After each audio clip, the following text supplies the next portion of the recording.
So we're here doing a behind the scenes video of what goes into making a TT superbike and talking to a TT racer. At the time of recording, we're about a month away, Gary, from the start of the TT. This is Gary Johnson. We'll be racing this Kawasaki ZX-10 out on the Isle of Man. We are about a month away from the start of the TT. You had such a great result there last year. You were out, you got that brilliant win, very memorable, and then unfortunately a crash which sort of nobbled you for the rest of race week. But going into 2015's event, how are you feeling? Yeah, feel good, Tony. We've been doing a lot of work on the bikes. I've done a bit of a winter, and like you say, I had a big crash at the Isle of Man TT, and any crash around there is bad. And it was on one of the slower bits, thank God. And it's took me a lot to recover from it, but we are there now, and we've been testing the Kawasaki out in Spain, and things have been going well on it. So yeah, things are looking good. Not wishing to dwell on the injury, because you never want to do that with a racer, but just tell people who perhaps aren't familiar with the crash and what it left you with injury-wise. What did you have to face to come back from? Yeah, well, the thing that was everybody really knew about was I had a broken shoulder, but what people didn't know about is I broke 5 vertebrae in my spine, and parts of where the spine was broke was where the nerves that control the mechanics of my right arm were broken. So I spent 2.5 months with an arm that I couldn't really do anything with, and I just put it in my pocket. And at that point, I was real low, and I was worried, am I going to get back competitive on a motorbike? That's what every racer's nightmare is. And anyway, I was seeing some good people, and I had my own chiropractor and physios and that, and they bashed us around a little bit after 3 months, and my arm started working again. So did a bit of late night training by myself on the right arm, and got it back to full fitness. And out we went to Macau. I wasn't physically fit enough, really. I'd put a lot of weight on. I went into a bit of depression really after the accident, when you think it's all over, and a bit of heavy drinking and a bit of weight put on. And out in Macau, we pulled a result off. I ended up 4th, close to Michael and Martin Jessup, 2nd and 3rd, and good lap time, 2nd fastest lap of Macau that race, and good result. So it really put us back on the map that we was fit back for riding. And got the phone call off Mark about riding for GB Moto, and welcomed it with both arms open. It's brilliant that you get that call from such a good established team out there. What does that mean to you going into the TT? You've got a great bike, you've got a great team around you. What are you hoping for? Well, signing with Mark and the Kawasaki boys, it's the first time I've signed with a big team and been the sole focus for them. I've always run my own ship a little bit, which is with some great loyal sponsors, and I've had some good bikes, but it puts a lot of stress on you whilst you're doing stuff, and the TT is stressful enough without having to run around organising everything for everybody. And the team performed well before, but this is a new venture. They're building the bikes, to get the bike here to this photo shoot. It's been no effort for me. The lads have sorted it all. I just turn up with my levers, and do the professional rider thing. So hopefully that's going to relieve the tension at the TT, let me relax more.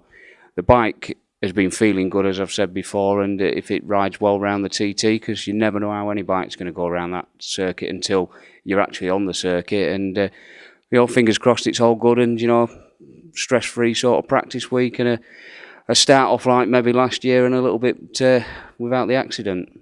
Hopefully without the accident, definitely. But last year, such a great result. You really came on song there. In your head, do you feel like you can maintain that momentum? I should in practice. Last year, we were strong on the Triumph, and we were strong on my Kawasaki Stocker. We struggled on my Superbike a little bit to get it to handle as good as we wanted, but we had strong lap times. But if we can start off anything like last year, I physically feel better in my mind with the circuit and stuff. I'm confident that I've got the same bikes and machinery and better this year. So if we can just get an incident-free sort of practice week out of the way, and just roll on into race week, calm and collective, and hopefully pick some trophies up. Well, you're doing the professional rider thing, definitely. Can't let you go, though, without talking to you about rivals out there. Is there anybody who sort of sticks in the mind as, the benchmark that you have to meet or get close to or anything like that? How do you approach it? Everyone's a rival. We all know that, Tony. There's so many strong lads out there this year, and years before, and we can go listing them all. Obviously John McGuinness is forefront. He's injury free. His reputation just goes before him and that. But the man of the moment at the minute, Michael Dunlop. But you don't rule anyone out. Connor's going really well. Dean Harrison, let's see what Dean can bring to the table this year. James Hillier, Guy Martin. I'm doing so many people, William, so many people an injustice not mentioning them, because the top 10, easily any one of them and maybe more can get on a podium. I think winning, well, then I've missed Bruce out, and Bruce could go out and shock us all. But there's an handful that can really win, and there's a good top 12 or more that can get on a podium. So strong, you can't focus on one person, else the person behind him is going to overtake you both. Absolutely, and I win the prize for asking the dumbest question about the TT there, about the rivals out there. There's a certain element of luck involved in a TT victory. There has to be. The bike has to stay together. You have to have the right conditions on the day for a particular rider or bike out there. But what's your favourite part of the circuit? Because knowing the circuit is also a massive part of going well at the TT. What's your favourite bit? The winner's enclosure, obviously. Come on, let's say that. Places that I want to visit a little bit more around the island. But no, the circuit itself, everything's great at the circuit. To set off down Bray Hill is phenomenal, and some big balls corners out there, and the buzz you get through going through them, all week, and it's something else. But there's no particular place I focus on the island. I seem to go fast in the first sectors up to Ramsey, and then I struggle a little bit up the mountain, which is something I'm going to change this year.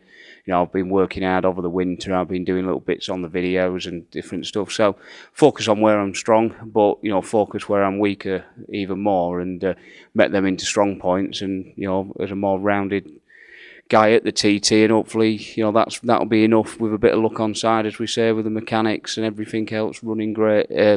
Weather, especially, I got caught out with a bit of a damp, greasy road and misjudged it, and it was probably an instant split-second decision that I made wrong, and ultimately cost me my TT and that. But put them things behind us and just make it a strong year.